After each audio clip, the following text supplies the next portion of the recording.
Well, it's not every day you get to chat to a world record holder, and this particular record holder is someone that lives in Bukar, and she's doing some fantastic things on the international stage, continuing to do some international things, and I'm talking about Penny Smith. Penny, gold medal at the ISSF Championships, a world record after a perfect score. Doesn't get much better than that, mate. Congratulations. Certainly doesn't. I certainly had a wonderful trip, and to shoot 120 was really good, and then to go on and win a gold medal and shoot a new world record is just amazing. You were part of an 8-man Australian or an 8-person Australian side that went over to Kazakhstan to compete. How was the tournament?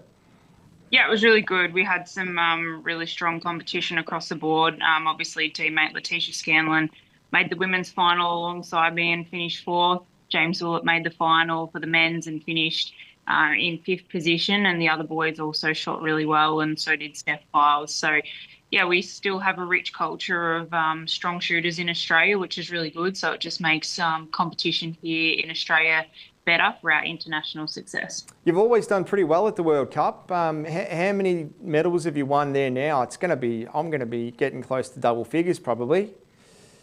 Quite a few, 5 gold individual medals. So, yeah, it's really special to keep adding to the tally. And what does this mean as far as your the rest of the international schedule look like, Penny? Does this qualify for the Olympics, Commonwealth Games? What does this give you moving forward? Unfortunately, not too much at the moment. Yep. So our selection for the World Championship starts next weekend, actually. So there's not much turnaround time and to be preparing for that. We have 3 matches, one being in Melbourne, one being in Brisbane in about 4 weeks' time, and then another one later in September in Sydney. So World Champs is our first opportunity to win quotas for the Olympic Games in Los Angeles. Unfortunately, shooting isn't in the Commonwealth Games this year. Been taken out, and obviously a shift to Glasgow. So, yeah, for us that's a little bit disappointing, but our main focus is World Champs at the end of this year and LA in 28. Yeah, it was disappointing to see that, considering how well you did and have been doing. And I guess as a country competing in it, we always do very well. The fact that you've won a world record and doing it in a perfect 30-30 way. Take us back to that moment, mate, when you realised that you've got the perfect score. That would have been just incredible. We're shooting a new final system. It's the first time I've certainly shot it, which is great. It's certainly a little bit different to what we were used to.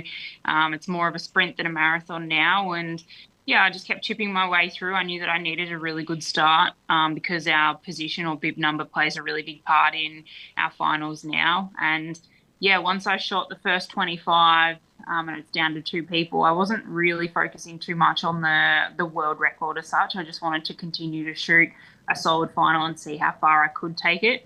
Maybe the nerves kicked in a little bit more in the last couple of targets and certainly knew where I was at. But because I wear earmuffs and earplugs, I can't really hear too much on the other side. So, yeah, it's just a really special moment that I was able to celebrate, with the coaches and the team as well. So when you say you started to get a little bit nervous, when you're holding a gun and you and you get all this nerve happening, what happens? Do you get a little bit? What happens to you as an athlete when you start to get nervous in that sport? Because I can imagine when I'm been involved in different sports, if I get the shakes or if I get a little bit of a nervous twitch, it could be absolutely detrimental to what you're doing, and obviously has a real impact with. Not to mention the pressure you're putting yourself under mentally, but physically to be able to be, I guess, as strong to be able to continue in a strong fashion. Yeah, I mean, we shoot within sort of 0.4 to 0.6 of a second, so there's not much room for error really. So as quick as you call, as quick as you shoot kind of thing. But for me, it's about my timing and a bit about my breathing as well. So yeah, I mean, you can feel the heart rate elevate a little bit, but you just got to keep everything the same and not change anything. And is this format a good one? Are you happy with the changes to it? Is what prompted the change? Is it just a different type of a different event, or what? Was it just that it decided that this would be a better way of going about it? We all have to come in line with the AOC or the IOC, so the Olympic Commission. Yep. And a lot of finals throughout the Olympic Games are 8-person finals. So everything in swimming is 8, everything in athletics is 8. So then for us, we had to come in line with that, considering our finals were 6-person finals. So going to an 8-person final is totally different to what we're ever used to. Yeah, I mean, they've had a couple of different runs of finals, and this is where they've sort of landed at the moment. I'm not 100% sure whether it's going to stay this way or they're going to tweak it a little bit going forward, but at the end of the day, that's what they want to do, and they want to make it an 8-person final. And our last final that we shot at the Olympic Games was quite long. It nearly took an hour to shoot, and they want to keep it short for broadcasting back to like a 30-minute segment. So this allows them to be short and sharp and within that time frame. So yeah, I mean, we're going to have to shoot it a few more times to sort of really get a feel about it and see how it plays out. But yeah, certainly started off the new finals format really good in my opinion. I was going to say, but you mentioned that, obviously getting the world record and the medal doesn't account for much towards heading towards the Olympics at the moment from a rankings point of view, but sure, from a status point of view in Australia, you'd be well and truly on the radar of selectors, and obviously when you've got to compete to get in, it's looking pretty good for you to potentially make another Olympic Games. That would be a huge thrill for you.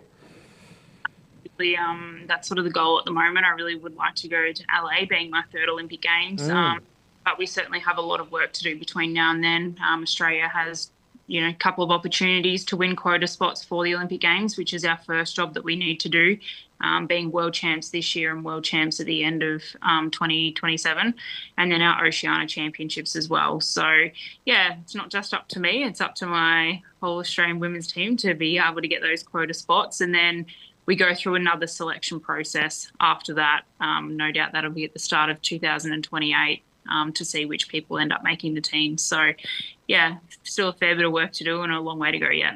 Obviously, you're based here in Southwest Victoria, but so how do you? Obviously, you got to go to Melbourne and do training and stuff. But how do you keep yourself sharp? Do you go to your obviously local ranges? Do you do a lot of your practice locally? How does your, training program match up with your international commitments, and how do you, maintain that edge, living in Southwest Victoria and obviously having a bit of commuting?